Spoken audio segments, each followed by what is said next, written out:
And no doubt they poured over that data religiously. Let's go for a ride on board both cars so that you guys can make your determinations. Here we are on board the Ford. And as Angus said earlier, looks nice and smooth and fast. And the Holden, which Angus described as a bucking bronco, and looks to be living up to its name in this shot. On board the Holden, Angus working hard over the curbs, the car still looking true and fast. Ultimately, you can look at all the data in the world, but there are so many variables with the race cars, the conditions on the day, the tyres, driver preference. It's such a hard thing to make a decision. Angus and his team are in the enviable position of being able to do this direct comparison, but they have the unenviable task of having to make a decision. Still bouncy. Looks very smooth.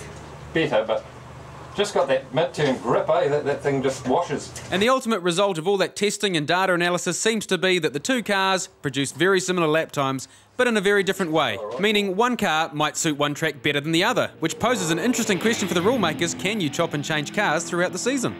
My gut feeling is a Falcon right now, mainly because of the time frame. We've kind of left the Holden charge a little bit late, but you know, who knows? We can pull something out of the hat and just wait and see what happens. And as you're watching this, we can confirm that Angus will be doing at least the first round in a Ford, hopefully behind me in a Holden. An exclusive offer for NZV8 TV viewers. Subscribe to NZV8 magazine this week and you'll get a free picture disc DVD of John Carpenter's Christine in widescreen format. Based on Stephen King's best-selling novel about a homicidal 58 Plymouth, Christine is an automotive horror classic. Just text V8 to 244.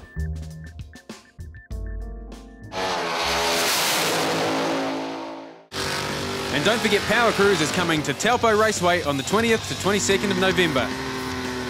Burnouts, cruising, power skids, it'll all be there. The ultimate opportunity to come and do in your V8 what you can't and most definitely shouldn't be doing on the street.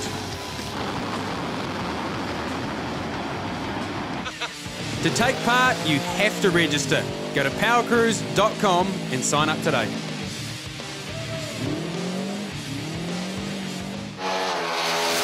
NZV8 magazine, new issue out now. And the cover car is this absolutely stunning big block 1967 Pontiac. Fat bottom girls make the world go round, and this XP Falcon Coupe is certainly doing its part.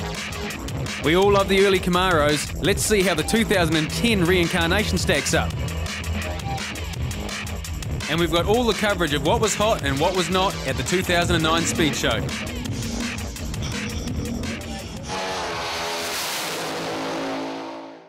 The first day of the recent Targa rally featured a stage around the new Hampton Downs circuit just south of Auckland. And whilst my good self sharing a drive in Paul Halford's lovely V8 Maserati is a somewhat tenuous link to this show, it gave us the perfect opportunity to go and check out what will become a world-class motorsport facility. Track impressions of Hampton Downs. Well, just done my first laps of the new Hampton Downs track, and well, as a passenger, but calling it the whole way. Track is amazing, beautiful surface. Love this hairpin over the back here, the big drop down. All the people behind Hampton Downs, thumbs up, done a great job. Can't wait for the full track to open. All of the world's classic racetracks share one common feature: elevation change.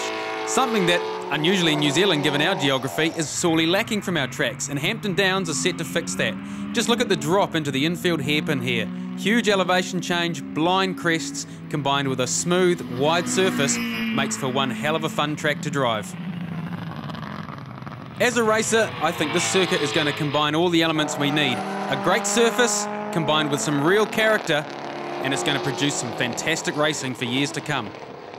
Yeah, when Tony and Chris first sat down on the drawing board to draw the track, they came up with some neat corners. You know, they took a little bit from Laguna Seca and a little bit from Brands Hatch, and just from Tony's experience racing overseas. They spoke to old Murph as well, and he threw in his 10 cents worth, and they came up with a drawing. Yeah, I think it presents some real challenges to the drivers and teams. You know, you're not going to be able to engineer a perfect car. Somewhere on the circuit, your car's not going to behave right, and you're going to have to drive around those issues. Well, at the moment, we're on the international 2.8k track. There's 3 circuit configurations here. There's the 2.8, the 1.1, and the 3.8. So on the 2.8 we're using at the moment, I'm guessing a good time on a GT3 is going to be about 1:08. We had Andrew Stroud in the Superbike going around in 67s, and he's hoping to whack it down to 64 today. So that's pretty quick, with the ultimate goal, I guess, being under 60 seconds. And we want as many people to get access to the circuit as possible, because that's the sort of the breeding ground for people to come out racing and get into motorsport. So a whole lot of clubs are using the circuit, and through the clubs the guys can get access. We also run sort of 3 or 4 open days a month, and that's where you just bring your car out and have a bit of safety gear and jump in it and off you go. Hey, no problem booking the circuit. It's been fully booked since June this year. So we opened last Monday. That's about 6-7 weeks behind schedule, but hey, it's fully up. You just have to see what the Hampton Downs crew have created here to appreciate the scale of this project, and hopefully we can see some world-class events coming to this circuit soon. As for the Targa, well, my teammate Paul Manuel finished a very credible 7th, and in the Maserati, after a few days of problems, we found our way back up to 10th. An absolutely stunning event, an amazing week, and I hope to be back again next year. Well, any episode of NZV8 wouldn't be complete without a big fire-breathing Camaro. And here's one that's quite special to me because it belongs to my friend Ross Maxwell. And I kind of have to take the responsibility for getting Ross into racing in the first place. It's a 1970 Camaro with a 454 in it. It's your standard Jericho gearbox and a 12-volt diff. Just on the 70-11 tyres on running Kumos, which most of the guys are doing. It's only our 3rd meeting, full meeting, so we're still getting used to the car and just discovering things. It's around about 600 horsepower at the wheels or something. Oh, it's a Ken Hopper car. It was built back in 2000, I think.